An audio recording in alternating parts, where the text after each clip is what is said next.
కాశ్మీర్లో పర్యాటకులను పొట్టన పెట్టుకున్న టెర్రరిస్టులపై యావత్ భారత్ నిప్పులు చెలరేగుతుంటే పాకిస్తాన్ మాత్రం మన దేశంపై యుద్ధానికి కాలు దువ్వే నిర్ణయాలు తీసుకుంటున్నది.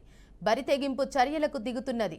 భారత్ పాకిస్తాన్ సరిహద్దుల్లో ఉద్రిక్తత నెలకొంది. పాక్ కవ్వింపు చర్యలకు దిగింది. నియంత్రణ రేఖ వెంబడి పాక్ ఆర్మీ దుశ్చర్యకు పాల్పడుతోంది. శుక్రవారం తెల్లవారుజామున కాల్పులకు తెగబడింది. పాకిస్తాన్ ఆర్మీ కాల్పులు జరపడంతో భారత భద్రతా బలగాలు ప్రతి దాడులు చేస్తున్నాయి. దీంతో సరిహద్దుల్లో యుద్ధ వాతావరణం నెలకొంది. పాక్ ఆర్మీ కాల్పులను భారత సైన్యం తిప్పికొట్టింది.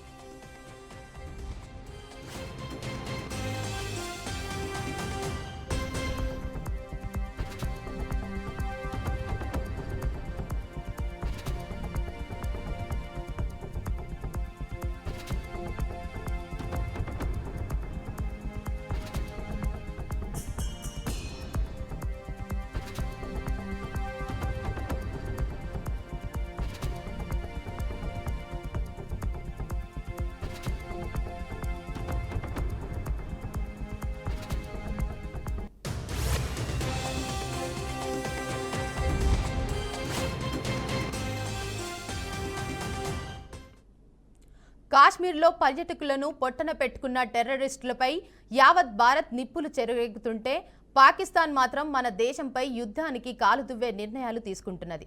బరితెగింపు చర్యలకు దిగుతున్నది. భారత్ పాకిస్తాన్ సరిహద్దుల్లో ఉద్రిక్తత నెలకొంది. పాక్ కవ్వింపు చర్యలకు దిగింది. నియంత్రణ రేఖ వెంబడి పాక్ ఆర్మీ దుశ్చర్యకు పాల్పడుతుంది. శుక్రవారం తెల్లవారుజామున కాల్పులకు తెగబడింది. పాకిస్తాన్ ఆర్మీ కాల్పులు జరపడంతో భారత భద్రతా బలగాలు ప్రతి దాడులు చేస్తున్నాయి. దీంతో సరిహద్దుల్లో యుద్ధ వాతావరణం నెలకొంది. పాక్ ఆర్మీ కాల్పులను భారత సైన్యం తిప్పికొట్టింది. ఇక దీనిపై మరింత సమాచారాన్ని మా అవుట్పుట్ ఎడిటర్ వెంకట్ అందిస్తారు. వెంకట్, పహల్గాం దాడి తర్వాత పాకిస్తాన్ సంబంధించి భారత్ తీసుకున్న నిర్ణయాల నేపథ్యంలో పాకిస్తాన్ మరింత కవింపు చర్యలు పాల్పడుతుందా స్పష్టంగా అర్థమవుతుంది.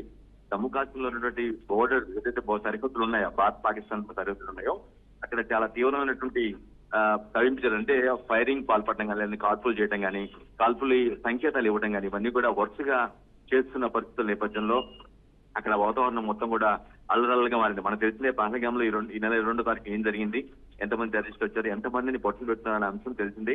ప్రపంచవ్యాప్తంగా దీనికి సంబంధించి దీనిపైన పెద్ద ఎత్తున ఆందోళనలు, విమర్శలు కూడా వెలువెత్తూ ఉన్నాయి. పాకిస్తాన్ యొక్క తీరుని, పాకిస్తాన్ ఇన్స్టిగేటెడ్ టెర్రరిజం అది పాకిస్తాన్ పంపించిన తీవ్ర వదలే ఆ విధంగా చంపి మతం పేరు తెలుసుకున్నలా మారణకాన్ని సృష్టించారు అనే విషయం మొత్తం ప్రపంచం మొత్తం కూడా తేడతలం అయిపోయింది. ఇప్పటికే పాకిస్తాన్ కూడా దాన్ని ఏమీ తెలియనట్టుగా వారి దాడికి పాల్పడిన ఫ్రీడమ్ ఫైటర్స్ కావచ్చు అనే చాలా నిర్లక్ష్యమైన సమాధానం కూడా ఇచ్చింది.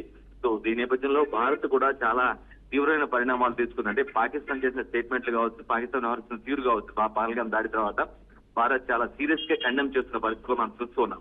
సో ఇటువంటి నేపథ్యంలో, అంటే భారత్ తీసుకున్న నిర్ణయాల నేపథ్యంలో అక్కడ ఉన్నటువంటి జమ్మూ కాశ్మీర్ సరిహద్దులో ఉన్నటువంటి ఆర్మీ పోస్టులు ఏవైతే ఉన్నాయో, భారత ఆర్మీ పోస్టులు, ఎందుకంటే బోర్డర్ అది క్రాస్ బోర్డర్ గా మనం చూస్తూ పోస్టులు, ఆర్మీ పోస్టులు ఉంటూ ఉంటాయి.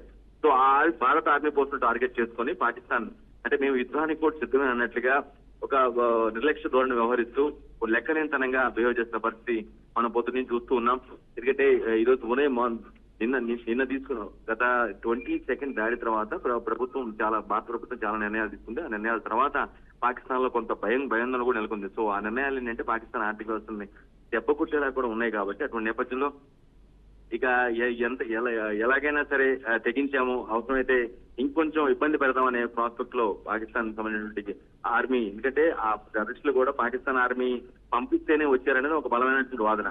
సో పాకిస్తాన్ ఆర్మీకి ఆ టెర్రరిస్టులకు కూడా దగ్గర రిలేషన్స్ ఉన్నాయి, వాళ్ళు పంపిస్తేనే వచ్చారనేది ఒక బలమైనటువంటి వాదన. భారతదేశంలో ఉన్నటువంటి ఇంటెలిజెన్స్ కావచ్చు, రా కావచ్చు, ఏదైతే ఏజెంట్లు ఎవరుందో సెక్రటరీ వీళ్ళందరూ కూడా ఒక అభిప్రాయానికి వచ్చారు.